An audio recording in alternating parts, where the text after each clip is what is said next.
그날 아침까지는 모든 게 제자리에 있는 줄 알았습니다. 저는 한영숙입니다. 올해 72이고 30해 넘게 식당 주방에서 일했습니다. 지금은 임대주택 3층에 혼자 삽니다. 남편은 10년 전에 세상을 떠났고 아들 준호는 결혼해서 따로 살고 있습니다. 큰 며느리 경자와 작은 며느리 선미 두 며느리가 있지만 자주 보는 편은 아닙니다.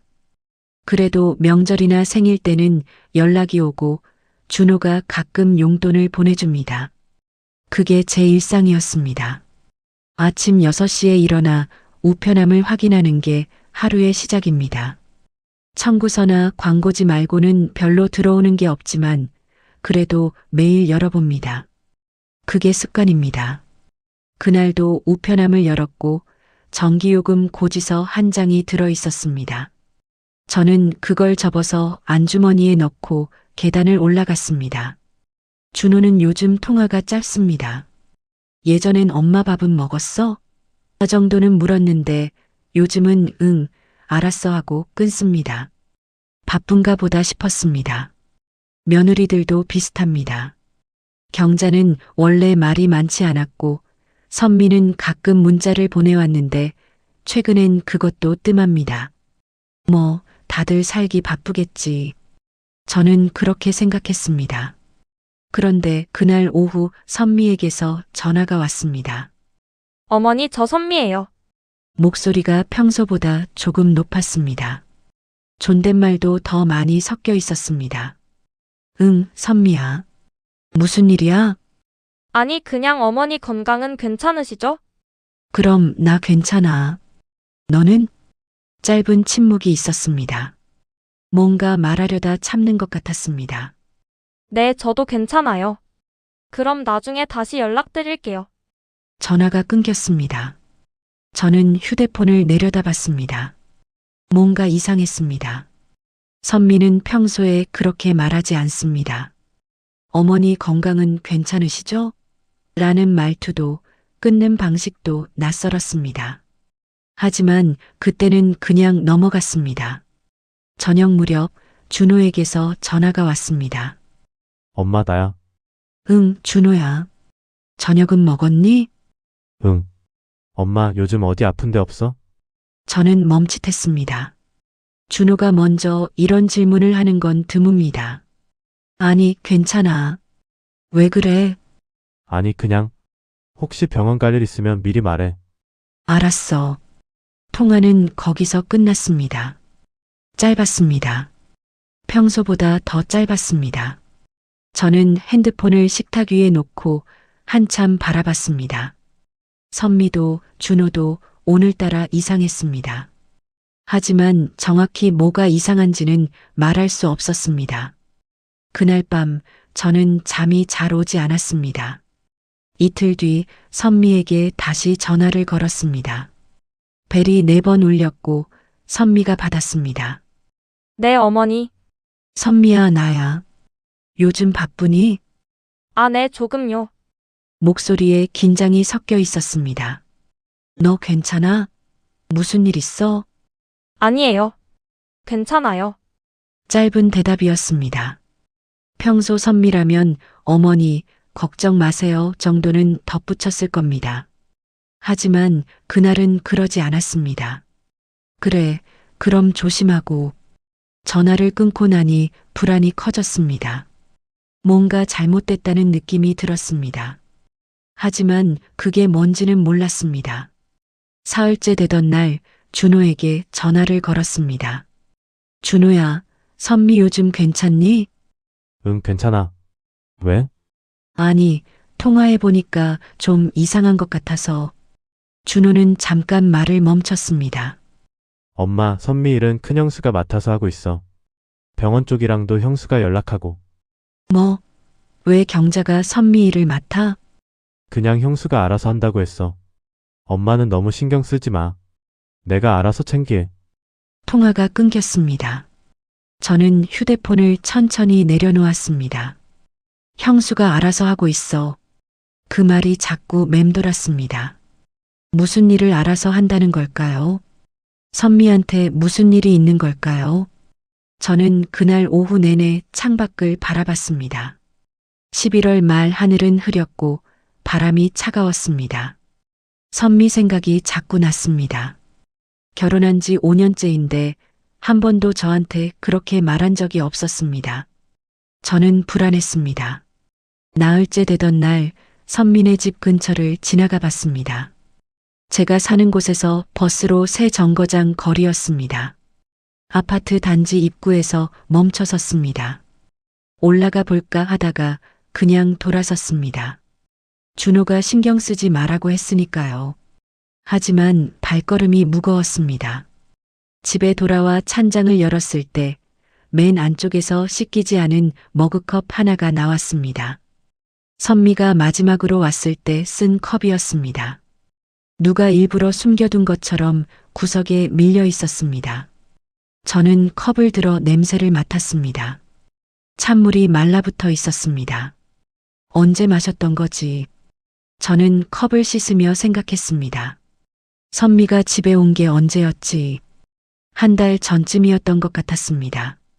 그때 차를 마시고 갔는데 그 컵을 제가 안 치운 걸까요? 아니면 선미가 그 뒤로 또 왔던 걸까요? 기억이 흐릿했습니다. 저는 컵을 닦아 선반에 올려놓았습니다. 그런데 자꾸 신경이 쓰였습니다. 선미는 평소 컵을 씻어서 놓고 가는 사람이었습니다. 왜 그날은 그냥 뒀을까요? 다음 날 아침 우편함에 등기 한 통이 들어 있었습니다. 발신인은 서울가정법원이었습니다. 저는 봉투를 뜯었습니다. 안에는 후견인 심판 청구 관련 서류가 들어 있었습니다. 청구인은 박경자였습니다. 큰 며느리였습니다. 저는 서류를 천천히 읽었습니다. 피성년 후견인 한영숙. 제 이름이 적혀 있었습니다. 청구 이유란에는 건강 악화로 인한 판단 능력 저하라고 적혀 있었습니다. 저는 그 문장을 3번 읽었습니다. 판단 능력 저하. 저는 서류를 식탁 위에 내려놓았습니다. 손이 떨렸습니다. 저는 어디 아픈 데가 없었습니다. 병원에 간 적도 없었습니다. 그런데 왜 이런 서류가 왔을까요? 저는 준호에게 전화를 걸었습니다. 벨이 5번 울렸고 준호가 받았습니다. 엄마 왜? 준호야, 지금 법원에서 서류가 왔는데. 아, 그거 엄마, 그건 형수가 알아서 하는 거니까 신경 쓰지 마. 무슨 소리야?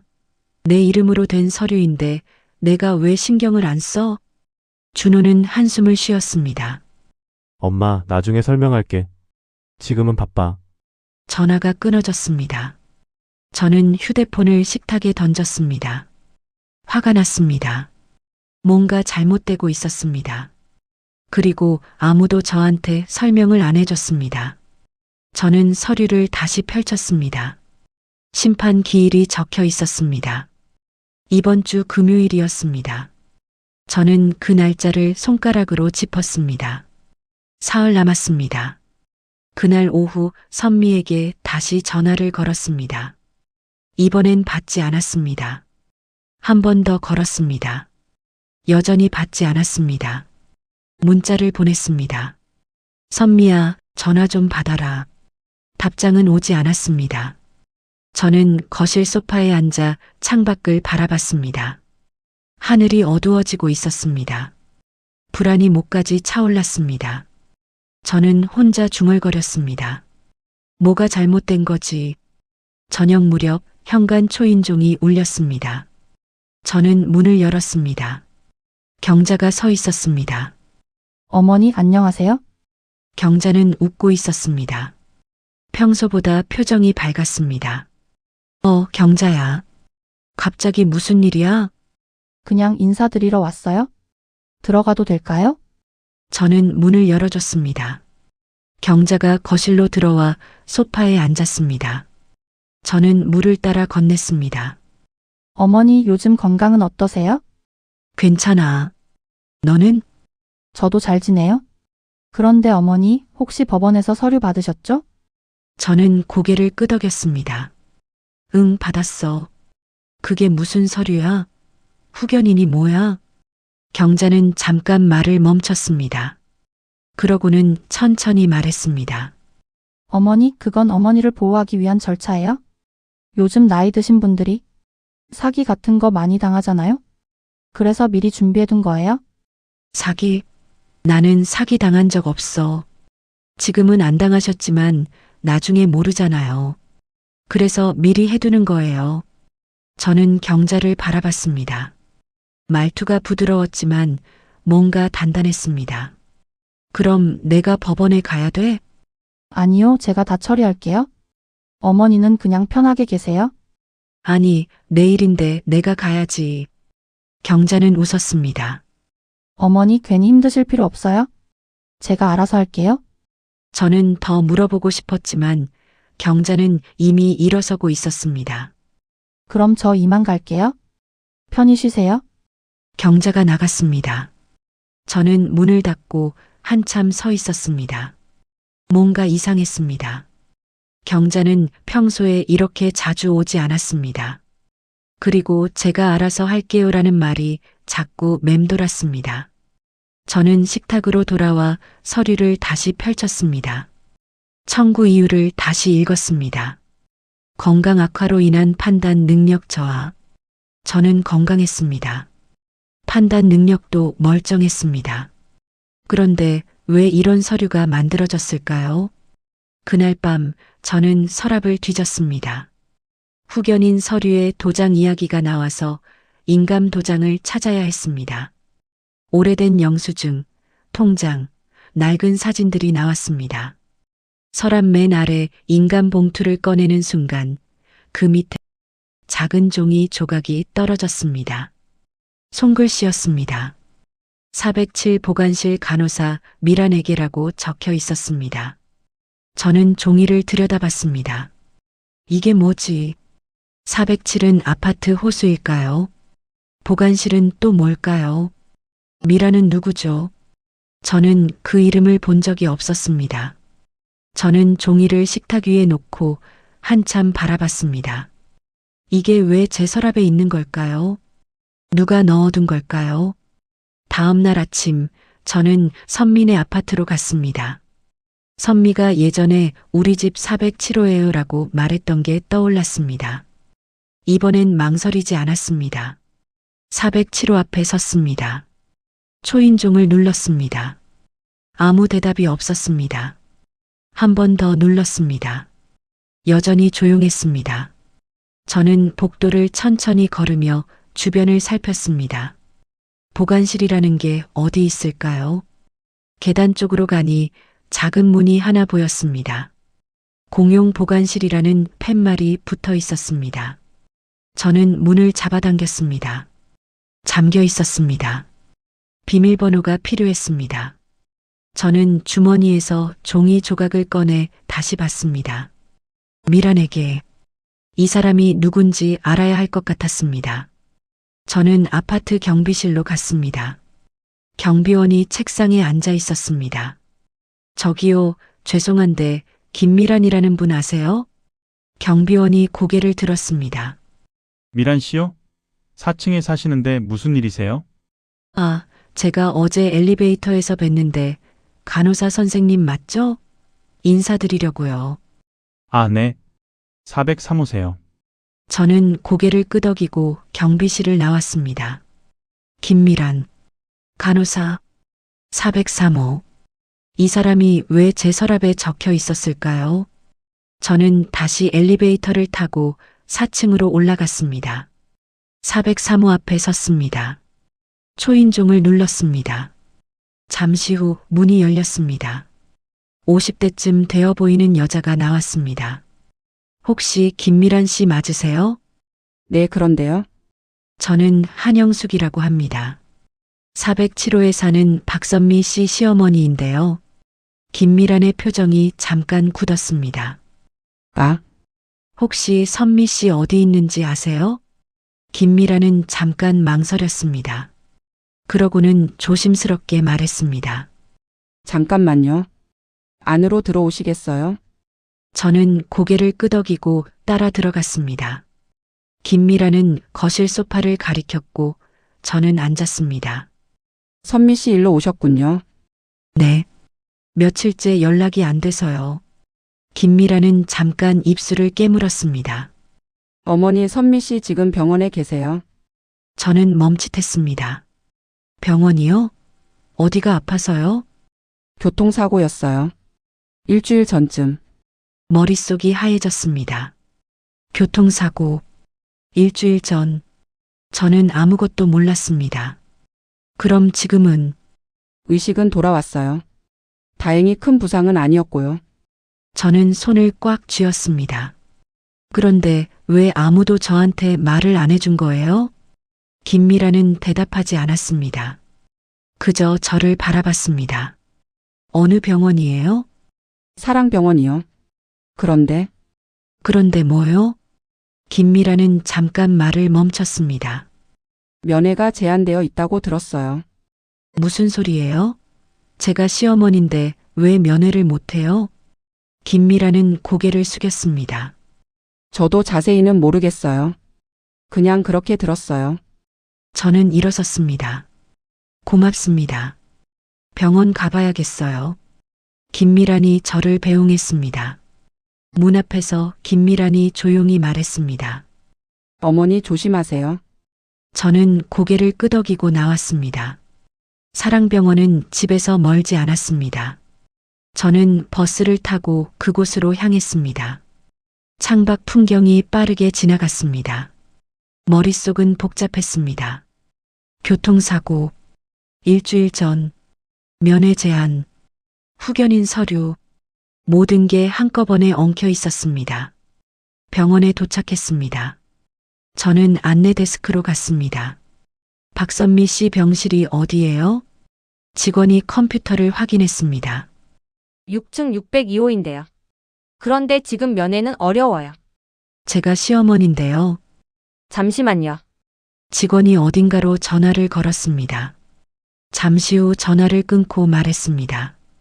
죄송한데 지금은 면회가 어렵다고 하네요. 왜요? 보호자 요청으로 면회가 제한되어 있대요. 보호자가 누군데요? 박경자 씨로 등록되어 있네요. 저는 그 자리에 멈춰 섰습니다. 경자, 큰 며느리. 왜 경자가 선미 보호자로 되어 있죠? 준호는 뭐 하고 있는 거죠? 저는 엘리베이터를 탔습니다. 6층 버튼을 눌렀습니다. 직원이 뭐라고 말했지만 듣지 않았습니다. 엘리베이터 문이 열렸습니다. 602호를 찾아 복도를 걸었습니다. 병실 문 앞에 섰습니다. 손을 뻗어 문손잡이를 잡았습니다. 그때 복도 저쪽에서 발소리가 들렸습니다. 저는 고개를 돌렸습니다. 누군가 이쪽으로 오고 있었습니다. 나는 그날 아무 생각 없이 병원으로 향했습니다. 그 문 앞에서 내가 알고 있던 가족이 끝날 줄은 몰랐습니다. 누군가 이쪽으로 오고 있었습니다. 경자였습니다. 어머니, 경자는 웃고 있었습니다. 평소보다 표정이 밝았습니다. 어떻게 여기 오셨어요? 선미 보러 왔지. 왜? 경자는 제 팔을 잡았습니다. 지금은 안 돼요? 선미가 아직 안정이 필요해요? 내가 시어머니인데 왜 못 봐? 어머니, 나중에 보세요. 지금은 제가 알아서 할게요. 저는 경자의 손을 뿌리쳤습니다. 뭘 알아서 해? 너는 대체 뭘 하고 있는 거야? 경자의 표정이 굳었습니다. 어머니, 여기서 이러시면 곤란해요? 곤란한 건 나야. 대체 무슨 일이 벌어지고 있는 거야? 경자는 대답하지 않았습니다. 그저 저를 복도 쪽으로 밀어냈습니다. 저는 버텼지만 힘이 딸렸습니다. 어머니, 집에 가세요. 제가 나중에 연락드릴게요. 저는 경자를 노려봤습니다. 경자는 여전히 웃고 있었습니다. 그 웃음이 낯설었습니다. 저는 병원을 나왔습니다. 발걸음이 무거웠습니다. 집으로 돌아오는 버스 안에서 창밖만 바라봤습니다. 거리의 불빛이 흐릿하게 번졌습니다. 집에 도착했습니다. 현관문을 열고 들어섰을 때 전화벨이 울렸습니다. 준호였습니다. 엄마 병원 갔다 왔어? 응, 근데 경자가 못 들어가게 막았어. 준호는 한숨을 쉬었습니다. 엄마, 지금은 선미 상태가 안 좋아서 그래. 조금만 기다려. 무슨 소리야? 선미가 그렇게 아파? 아니, 그게 아니라 엄마, 우리도 방법이 없어. 형수한테 맡긴 거야. 맡겼다니? 무슨 소리야? 준호는 잠시 침묵했습니다. 엄마, 나중에 설명할게. 그리고 형수한테는 이 통화 얘기하지 마. 전화가 끊어졌습니다. 전화가 끊어졌습니다. 저는 휴대폰을 식탁 위에 던졌습니다. 화가 났습니다. 아무도 저한테 제대로 말해주지 않았습니다. 다음 날 아침 저는 법원 서류를 다시 펼쳤습니다. 심판 기일이 내일이었습니다. 저는 그 날짜를 손가락으로 짚었습니다. 가만히 있을 수는 없었습니다. 저는 가방을 챙겨 나갔습니다. 법원은 지하철로 새 정거장 거리였습니다. 안내 데스크에서 담당 부서를 물었고 3층 가정법원으로 안내받았습니다. 복도를 걸으며 주변을 둘러봤습니다. 사람들이 서류를 들고 오가고 있었습니다. 저는 담당 계장 앞에 섰습니다. 저기요, 후견인 심판관으로 왔는데요. 직원이 고개를 들었습니다. 성함이 어떻게 되세요? 한영숙입니다. 직원이 컴퓨터를 확인했습니다. 아, 네. 피성년 후견인으로 등록되신 분이시네요. 무슨 일로 오셨어요? 이게 무슨 서류인지 모르겠어서요. 제가 왜 후견인이 필요한 거예요? 직원은 서류를 꺼내 보여줬습니다. 청구인이 박경자 씨시고 건강 악화로 인한 판단 능력 저하를 이유로 신청하셨네요. 저는 건강해요. 어디 아픈 데도 없어요. 직원은 난처한 표정을 지었습니다. 그건 제가 판단할 수 있는 부분이 아니에요. 심판 기일에 나오셔서 재판부에 말씀하셔야 해요. 그럼 내일 제가 가면 되는 거예요? 네, 출석하시면 됩니다. 저는 고개를 끄덕이고 법원을 나왔습니다. 그래도 뭔가 해야 한다는 생각이 들었습니다. 집으로 돌아오는 길에 경자에게서 전화가 왔습니다. 어머니, 오늘 법원 다녀오셨죠? 저는 멈춰섰습니다. 어떻게 알았어? 준호한테 들었어요? 어머니가 법원 가셨다면서요? 어머니, 내일은 안 나가셔도 돼요? 왜? 내일인데 내가 왜 안 가? 경자는 잠깐 침묵했습니다. 어머니, 그냥 제가 알아서 처리할게요. 어머니는 편하게 계세요. 경자야, 너 대체 뭘 하려는 거야? 어머니를 보호하려는 거예요? 보호? 누구한테서? 경자는 대답하지 않았습니다. 그리고 전화를 끊었습니다. 저는 그 자리에 서서 한참 휴대폰을 바라봤습니다. 뭔가 단단히 잘못되고 있었습니다. 그날 저녁 저는 다시 선민의 아파트로 갔습니다. 이번엔 김미란을 찾아가기 위해서였습니다. 403호 초인종을 눌렀습니다.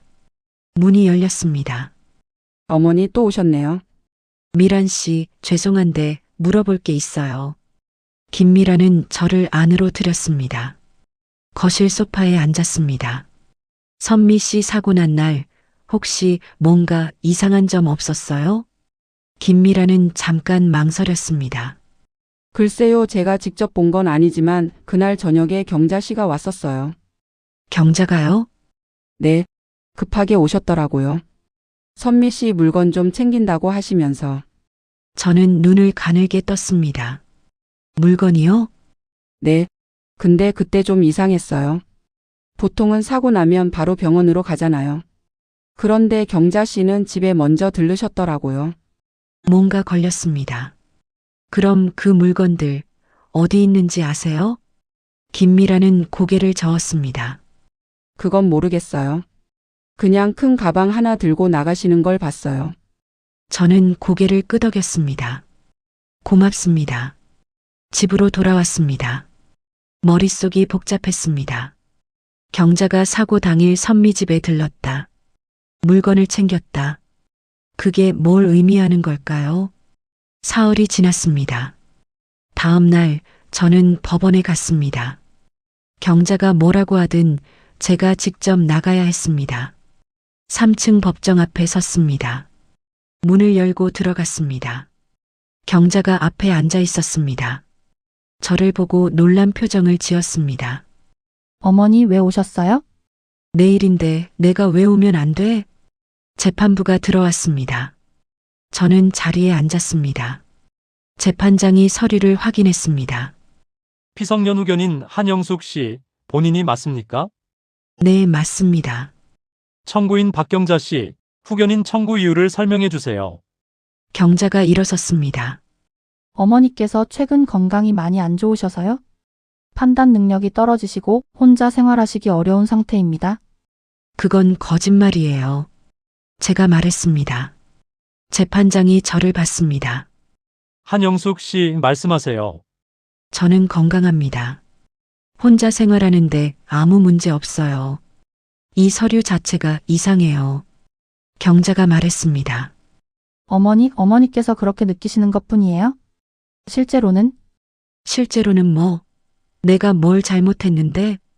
재판장이 손을 들어 제지했습니다. 진정하세요. 한영숙 씨, 최근 병원 진료 기록이 있습니까? 없습니다. 저는 병원 안 가요. 재판장은 서류를 넘겼습니다.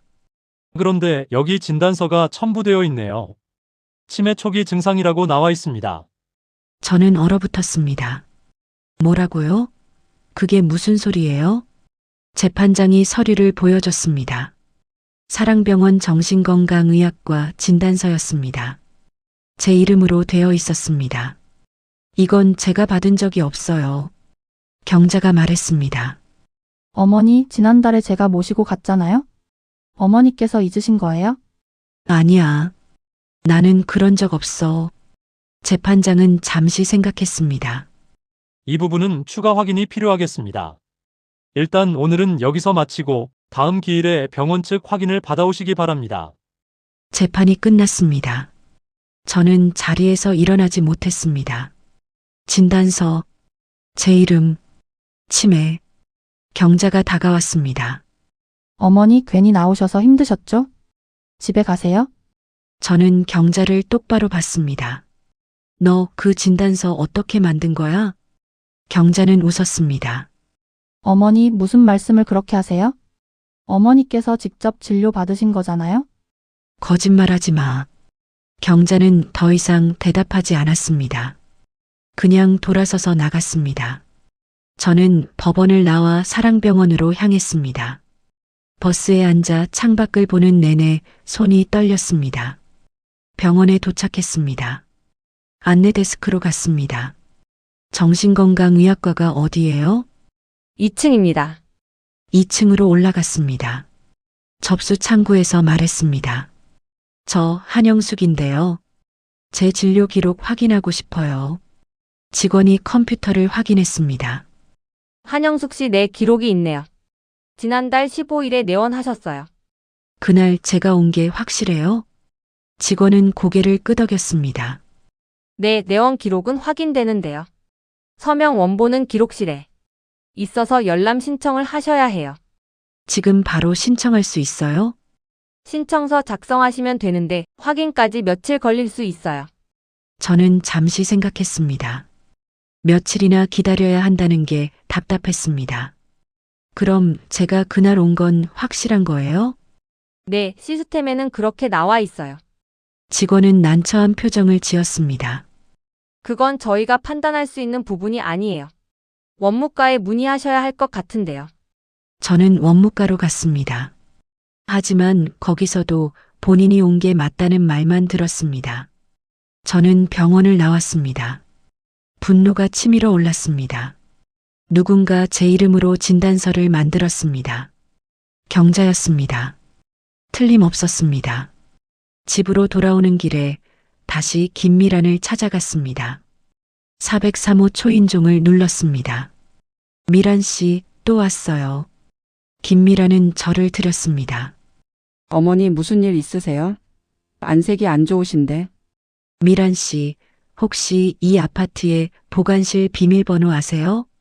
보관실이요? 아, 공용 보관실 말씀이세요?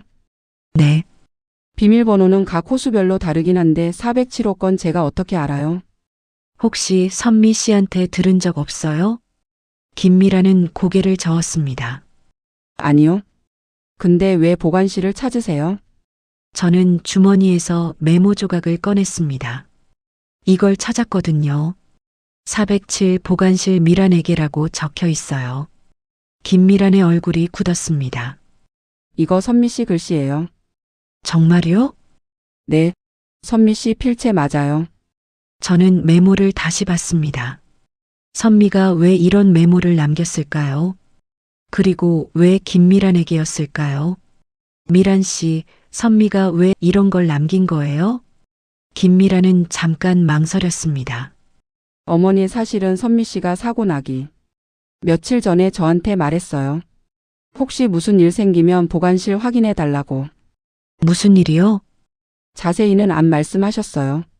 그냥 혹시 모르니까라고만 하시면서. 저는 숨을 깊이 들이쉬었습니다.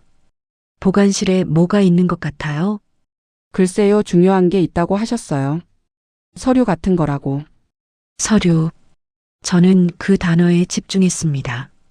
미란 씨, 저 좀 도와주실 수 있어요? 보관실 열 방법 없을까요? 김미라는 잠시 생각했습니다. 관리사무소에 요청하면 열어줄 수는 있어요. 근데 본인이나 가족이어야 하는데. 제가 시어머니잖아요. 김미라는 고개를 끄덕였습니다. 그럼 내일 관리사무소 가보세요. 아침 9시에 열어요.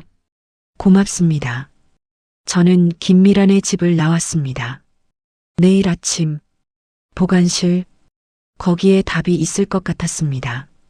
그날 밤 저는 잠을 이루지 못했습니다. 천장을 바라보며 생각했습니다. 경자가 왜 이러는 걸까요? 선미는 왜 그런 메모를 남겼을까요? 보관실에는 대체 뭐가 있을까요?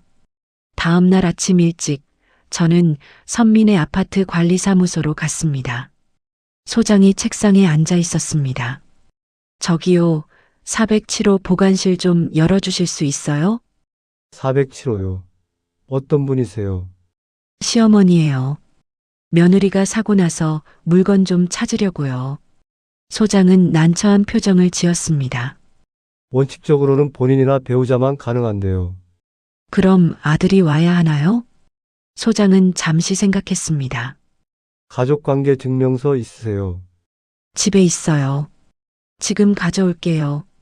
그럼 가져오시면 이번 한 번만 제가 동행해서 열어드릴게요. 1시간 뒤 저는 가족관계 증명서를 들고 다시 관리사무소로 갔습니다. 소장이 서류를 확인하고 고개를 끄덕였습니다. 알겠습니다. 같이 가시죠. 저는 소장을 따라 보관실로 갔습니다. 소장이 문을 열었습니다. 안은 좁았습니다. 선반 몇 개와 박스들이 있었습니다. 천천히 보세요. 다 되시면 불러주세요. 소장이 나갔습니다. 저는 보관실 안을 둘러봤습니다. 박스들을 하나씩 열었습니다. 오래된 옷가지, 책, 잡동사니들이 나왔습니다. 맨 안쪽 선반에 서류 봉투가 하나 있었습니다. 저는 그걸 꺼냈습니다. 봉투를 열었습니다. 안에 서류 몇 장이 들어 있었습니다. 보험 안내문이었습니다. 계약자는 박선미로 되어 있었습니다. 저는 서류를 천천히 읽었습니다. 보험금 5억, 사망 시 지급. 그런데 수익자 부분은 접혀 있었습니다. 저는 종이를 펼쳤습니다. 글씨가 흐릿했지만 박자는 보였습니다. 손이 떨렸습니다. 다른 서류도 있었습니다. 명의 이전 상담 메모였습니다. 407호 박선미 박경자 이전 검토라고 손글씨로 적혀 있었습니다. 그 밑에 빈 계약서 양식이 함께 들어 있었습니다. 저는 서류를 다시 봤습니다. 보험, 명의 이전, 경자 이름. 이게 대체 무슨 의미인지 확실하진 않았지만 불안했습니다. 경자가 뭔가를 준비하고 있었다. 선미 몰래. 그리고 사고가 났다. 저는 서류를 봉투에 넣고 보관실을 나왔습니다. 소장을 불렀습니다. 다 됐어요. 고맙습니다. 소장이 문을 잠갔습니다. 저는 아파트를 나왔습니다. 집으로 돌아오는 길에 경자에게서 전화가 왔습니다. 저는 받지 않았습니다. 다시 울렸습니다. 여전히 받지 않았습니다. 집에 도착했습니다. 서류를 식탁 위에 펼쳤습니다. 증거였습니다. 하지만 이걸 어디에 가져가야 할까요? 그때 또 전화가 울렸습니다. 이번엔 김미란이었습니다. 어머니 저 김미란이에요. 네, 미란 씨. 어머니 혹시 시간 되세요? 잠깐 뵙고 싶은데. 지금요? 네. 선미 씨 이야기 좀 해드릴 게 있어요. 알겠어요. 지금 갈게요. 저는 서류를 가방에 넣고 다시 나갔습니다. 김미란의 집에 도착했습니다. 문을 열고 들어갔을 때 김미란의 표정이 어두웠습니다. 어머니 앉으세요. 저는 소파에 앉았습니다. 무슨 일이에요? 김미란은 잠깐 망설였습니다. 그리고 조용히 말했습니다. 어머니 사실 선미 씨 원래 저희가 그렇게까지 면회를 막지는 않아요. 저는 김미란을 봤습니다. 무슨 뜻이에요? 병원 규정상으로는 가족 면회가 가능해요. 근데 경자 씨가 특별히 요청을 하셨나 봐요. 뭔가 확신이 섰습니다. 그럼 선미는 지금 어떤 상태예요? 김미란은 잠깐 입술을 깨물었습니다. 제가 어제 간호사 친구한테 들었는데요. 선미 씨 생각보다 또렷하대요. 또렷하다. 그럼 왜 면회를 막는 걸까요? 저는 가방에서 서류를 꺼냈습니다. 미란 씨, 이것 좀 보세요. 김미란이 서류를 받아 읽었습니다. 얼굴이 굳어갔습니다. 이게 정말이에요? 보관실에서 찾았어요. 김미란은 서류를 천천히 내려놓았습니다. 어머니 이거 경찰에 가져가셔야 할 것 같아요. 저도 그럴까 생각했어요. 근데요? 이게 증거가 될까요? 보험이랑 계약서만으로? 김미란은 잠시 생각했습니다. 확실하진 않지만 시도는 해봐야죠. 저는 고개를 끄덕였습니다. 그때 김미란이 조심스럽게 말했습니다. 어머니 그리고 이건 그냥 제 느낌인데요. 뭐예요? 김미란은 잠깐 주변을 살폈습니다. 그리고 목소리를 낮췄습니다. 선미 씨가 그 메모를 남긴 게 우연이 아닐 것 같아요. 저는 김미란을 똑바로 봤습니다. 무슨 뜻이에요? 선미 씨가 뭔가 느끼고 있었던 것 같아요. 위험을. 저는 숨을 들이켰습니다. 집으로 돌아왔습니다. 밤이었습니다. 창밖은 어두웠고 거리는 조용했습니다. 저는 침대에 누웠지만 잠이 오지 않았습니다. 김미란의 말이 자꾸 맴돌았습니다. 그때 휴대폰이 울렸습니다. 김미란이었습니다. 어머니 죄송한데 급하게 전화 드려요. 무슨 일이에요? 김미란의 목소리가 떨렸습니다. 어머니 제 친구한테 들었는데요. 선미 씨가 오늘 깨어났대요. 그런데요? 딱 한 사람 이름을 불렀대요. 저는 숨을 멈췄습니다. 누구요? 김미란이 조용히 말했습니다. 경자. 저는 휴대폰을 꽉 쥐었습니다.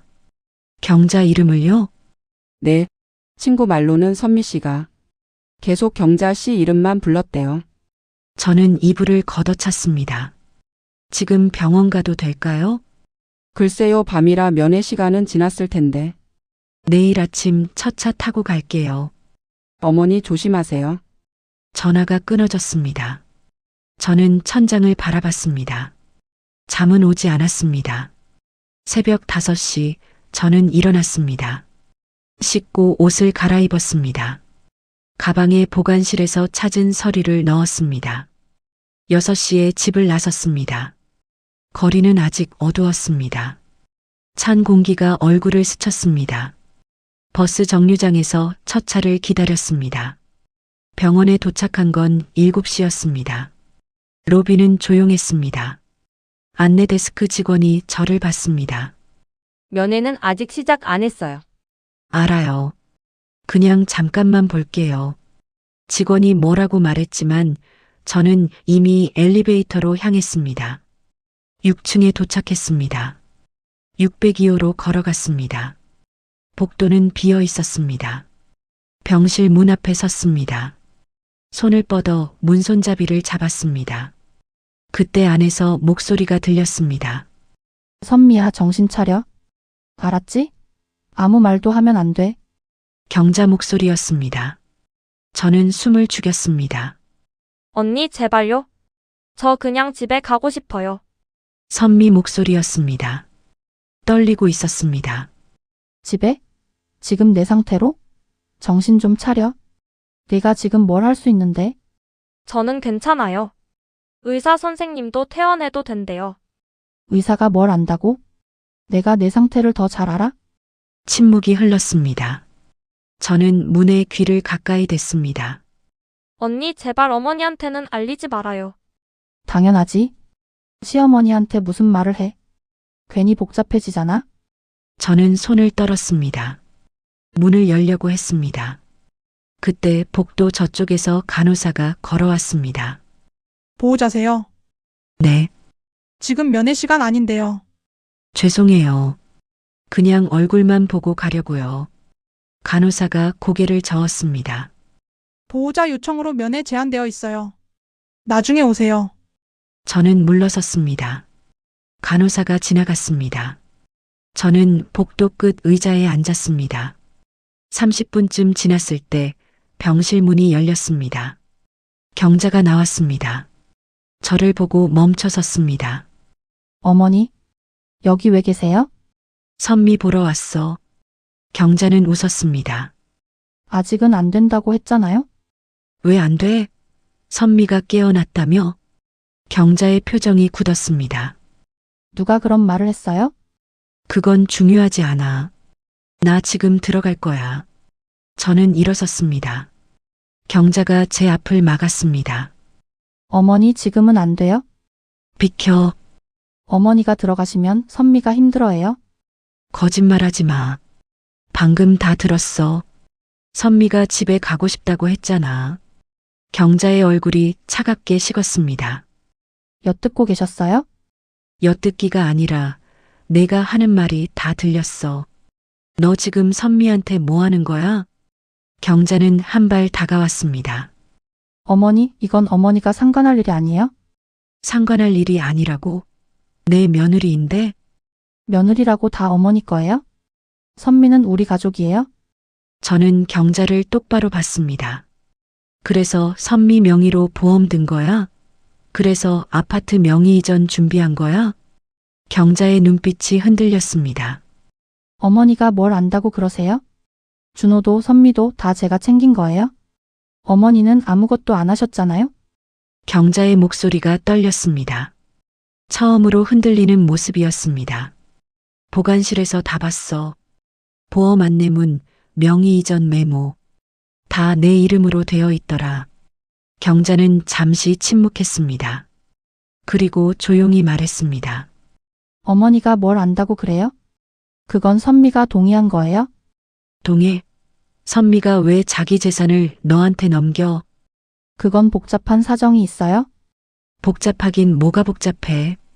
너 지금 선미 재산 노리고 있는 거잖아. 경자가 웃었습니다. 차가운 웃음이었습니다. 어머니 증거 있어요? 제가 뭘 잘못했는데요? 저는 가방에서 서류를 꺼냈습니다. 이게 전부는 아니지만 우연은 아니야. 경자는 서류를 보더니 코웃음을 쳤습니다. 그게 뭐가 증거예요? 보험 안내문? 상담 메모? 이런 걸로 뭘 증명하시려고요? 우연이 아니라는 것만으로도 충분해. 선미가 깨어났고 경찰이 조사하고 있어. 경자의 표정이 굳었습니다. 그럼 내가 떳떳하면 경찰 가자. 경자의 표정이 굳었습니다. 어머니, 정말 그러시게요? 그래. 경자는 한참 저를 바라봤습니다. 그리고 조용히 말했습니다. 어머니, 이 일 그냥 끝날 줄 아세요? 어머니가 다 망치실 거예요. 경자가 돌아서서 걸어갔습니다. 저는 병실 문을 열었습니다. 선미가 침대에 누워 있었습니다. 저를 보고 눈을 크게 떴습니다. 어머니, 선미야, 저는 침대 옆에 앉았습니다. 선미의 손을 잡았습니다. 괜찮아? 선미는 고개를 끄덕였습니다. 눈에 눈물이 고였습니다. 어머니 죄송해요. 왜 죄송해? 너 잘못한 거 없어. 제가 경자 언니 말을 안 들어서. 선미는 울음을 터뜨렸습니다.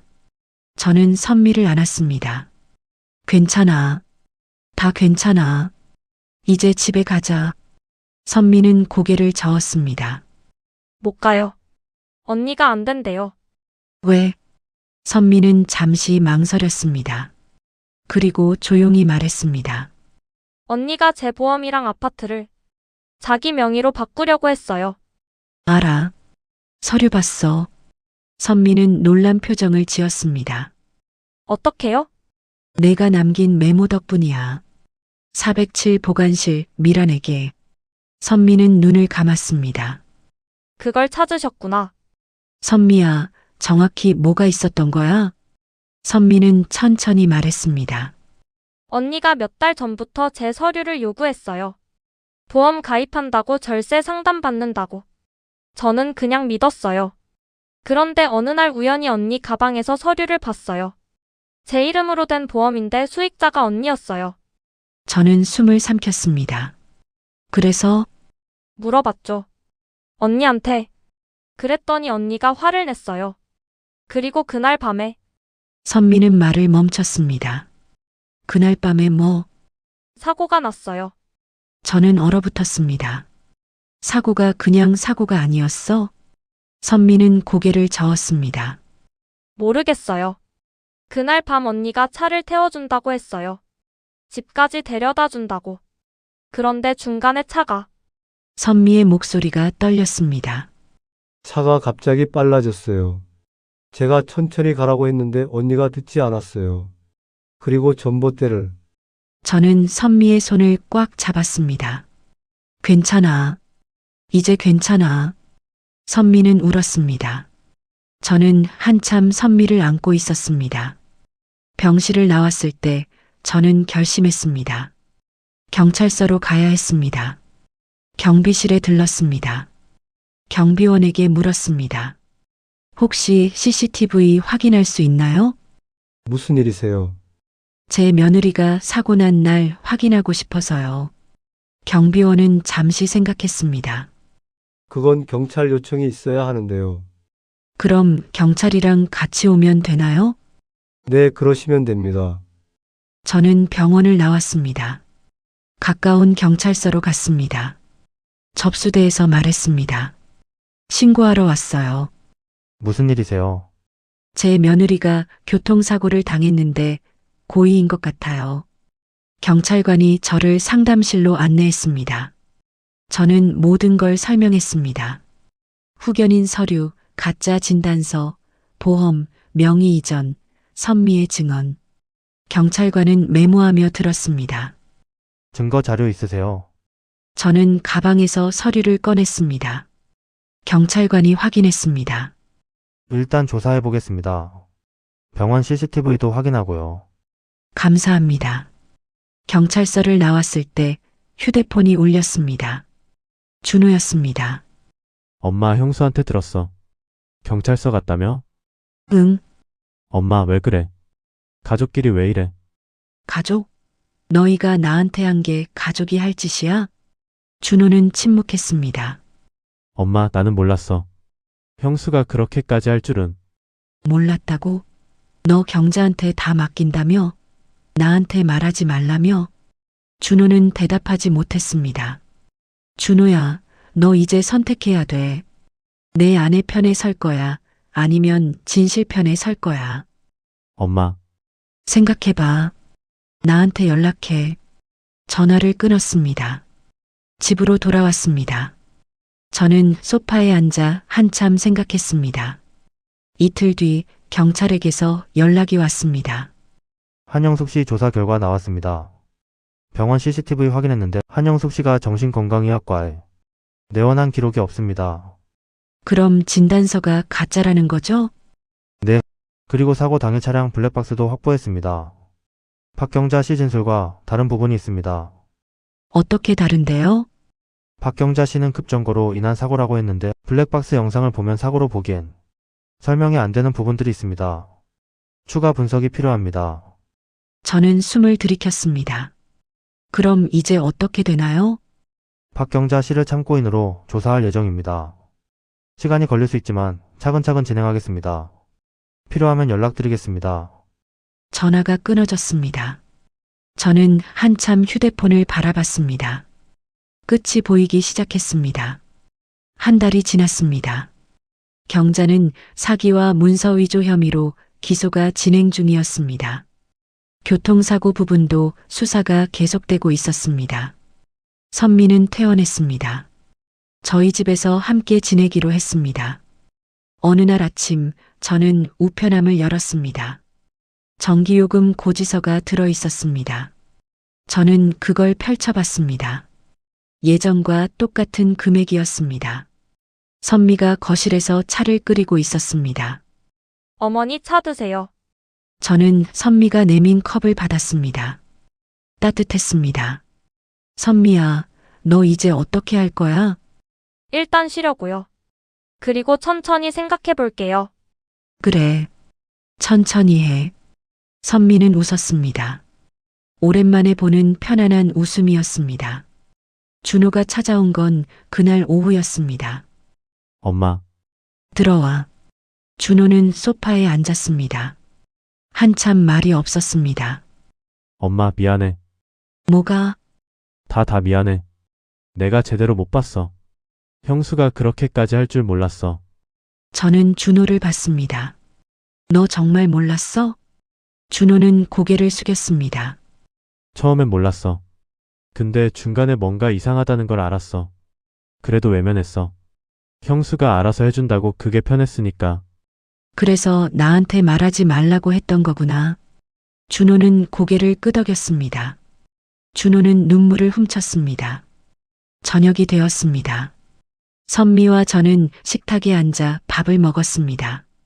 준호도 함께였습니다. 선미야, 국 좀 더 먹어. 네, 어머니. 창밖으로 해가 지고 있었습니다. 겨울 해는 짧았지만 오늘은 유난히 따뜻하게 느껴졌습니다. 며칠 뒤 저는 김미란을 찾아갔습니다. 미란 씨, 고마웠어요. 뭐가요? 선미일. 미란 씨가 도와주지 않았으면 어떻게 됐을지 몰라요. 김미란은 웃었습니다. 당연한 일 한 거예요. 선미 씨 괜찮으시죠? 네, 이제 많이 좋아졌어요. 다행이에요. 저는 김미란과 차를 마셨습니다. 오랜만에 마음이 편했습니다. 며칠 뒤 선미와 저는 동네 슈퍼에 장을 보러 갔습니다. 선미가 카트를 밀었고 저는 옆에서 천천히 걸었습니다. 어머니 이거 사실래요? 선미가 고등어 통조림을 들어 보였습니다. 그래, 사자. 저녁에 찌개 끓여 먹자. 평범한 대화였습니다. 하지만 그게 좋았습니다. 집으로 돌아오는 길, 저는 하늘을 올려다봤습니다. 구름 사이로 햇빛이 비쳤습니다. 저는 생각했습니다. 가족이라는 말이 내 판단을 대신하게 두지 않겠다고. 누가 뭐라고 해도 이제는 제가 제 삶을 지키겠다고. 그렇게 저는 남의 판단 말고 제 삶으로 들어갔습니다.